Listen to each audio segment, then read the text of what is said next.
ಮೊಟ್ಟ ಮೊದಲನೇದಾಗಿ ಲೋಕಸಭಾ ಚುನಾವಣೆಯನ್ನು ಯಶಸ್ವಿಗೊಳಿಸಿರುವಂತಹ ನಮ್ಮೆಲ್ಲ ಮತದಾರ ಬಂಧುಗಳಿಗೆ, ಅಧಿಕಾರಿಗಳಿಗೆ, ಪತ್ರಕರ್ತರಿಗೆ, ಹಾಗೆ ನಮ್ಮ ನೇರವಾಗಿ ಪರೋಕ್ಷವಾಗಿ ಸಹಕರಿಸಿರುವಂಥವ್ರು ಎಲ್ಲರಿಗೂ ಅಭಿನಂದಿಸ್ತಾ, ವಿಶೇಷವಾಗಿ ಭಾರತೀಯ ಜನತಾ ಪಾರ್ಟಿಯ ಎಲ್ಲ ನಾಯಕರಿಗೆ, ಬೂತ್ ಮಟ್ಟದ ತನಕ ಇರುವಂಥ ನಮ್ಮೆಲ್ಲ ಕಾರ್ಯಕರ್ತರಿಗೆ, ಶಕ್ತಿ ಕೇಂದ್ರ, ಮಹಾಶಕ್ತಿ ಕೇಂದ್ರ, ಮಂಡಲ, ಮೋರ್ಚಾಗಳಲ್ಲಿ ಕೆಲಸ ಮಾಡಿರುವಂಥವ್ರು ಎಲ್ಲರಿಗೂ ನಾನು ಕೃತಜ್ಞತೆಯನ್ನು ಸಲ್ಲಿಸ್ತೇನೆ.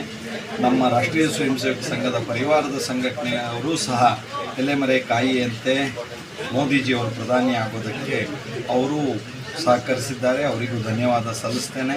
ನಮ್ಮ JDSನ ಎಲ್ಲ ಹಿರಿಕಿರಿಯ ಪದಾಧಿಕಾರಿಗಳು, ನಾಯಕರು ಈ ಚುನಾವಣೆಯಲ್ಲಿ ನಮ್ಮ ಗೆಲುವಿಗೆ ಪ್ರಯತ್ನಿಸಿದ್ದಾರೆ. ಅವರೆಲ್ಲರಿಗೆ ನಾನು ಮತ್ತೆ ಕೃತಜ್ಞತೆಯನ್ನು ಸಲ್ಲಿಸ್ತೇನೆ. ನಾವು ಈ ಚುನಾವಣೆ ನಂತರದಲ್ಲಿ ಅವಲೋಕನ ಸಭೆಯನ್ನು ನಾವು ಮಾಡಿದ್ದೇವೆ. ಆ ಅವಲೋಕನ ಸಭೆಯಲ್ಲಿ ಇಡೀ ನಮ್ಮ ಕ್ಷೇತ್ರದಿಂದ ಬಂದಂತಹ ನಮ್ಮ ನಾಯಕರ ಅಭಿಪ್ರಾಯದಂತೆ ನಮ್ಮ ಉತ್ತರ ಕನ್ನಡ ಜಿಲ್ಲಾ ಈ ಲೋಕಸಭಾ ಕ್ಷೇತ್ರ ಕಿತ್ತೂರು ಖಾನಾಪುರ ಒಳಗೊಂಡಿರೋದ್ರೊಳಗೆ 2.5 ಲಕ್ಷ ಮತದ ಅಂತರದಿಂದ ನಾವು ಗೆಲ್ತೀವಿ ಅನ್ನುವಂಥ ವಿಶ್ವಾಸದ ಮಾತನ್ನು ನಮ್ಮ ಕಾರ್ಯಕರ್ತರು, ನಮ್ಮ ನಾಯಕರು ಅವತ್ತಿನ ಅವಲೋಕನ ಸಭೆಯಲ್ಲಿ ಹೇಳಿದ್ದಾರೆ. ಇವತ್ತು ಮುಂಡಗೋಡು ತಾಲೂಕಿನ ಅವಲೋಕನ ಸಭೆಯನ್ನು ಸಹ ನಾನು ನಡೆಸಿದ್ದೇನೆ. ಇಲ್ಲಿ ನಮ್ಮ ತಾಲೂಕಿನಲ್ಲಿ ಕನಿಷ್ಠ 5,000 ಮತದ ಲೀಡನ್ನು ಕೊಡ್ತೀವಿ ಅಂತ ನಮ್ಮೆಲ್ಲ ನಾಯಕರು, ಕಾರ್ಯಕರ್ತರು ಇಲ್ಲಿ ತಮ್ಮ ಅಭಿಪ್ರಾಯವನ್ನು ವ್ಯಕ್ತಪಡಿಸಿದ್ದಾರೆ, ವಿಶ್ವಾಸವನ್ನು ವ್ಯಕ್ತಪಡಿಸಿದ್ದಾರೆ.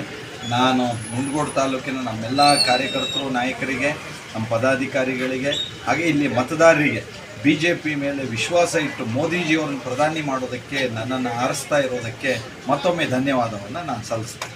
ಅವರ ಈ ಹಲ್ಲು ಕನಸಿನ ಬಗ್ಗೆ ನಾನಿನ್ನೇನು ಹೇಳಲಾರೆ. ಆದರೆ ಬರೋ ದಿನಗಳಲ್ಲಿ ರಾಜ್ಯದ ಜನ ನೋಡೋರಿದ್ದಾರೆ.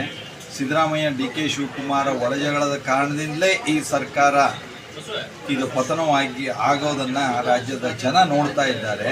ಅಂಥ ಸ್ಥಿತಿ ಇರೋದು ರಾಜ್ಯದ ಜನರಿಗೆ ಗೊತ್ತಿದೆ. DK ಶಿವಕುಮಾರ್ ಅವರ ಮಾತುಗಳು ಉಳಿಯೋದಿಲ್ಲ ಅಂತ ನಾನು ಭಾವಿಸ್ತೀನಿ. Thank you sir. ಧನ್ಯವಾದ.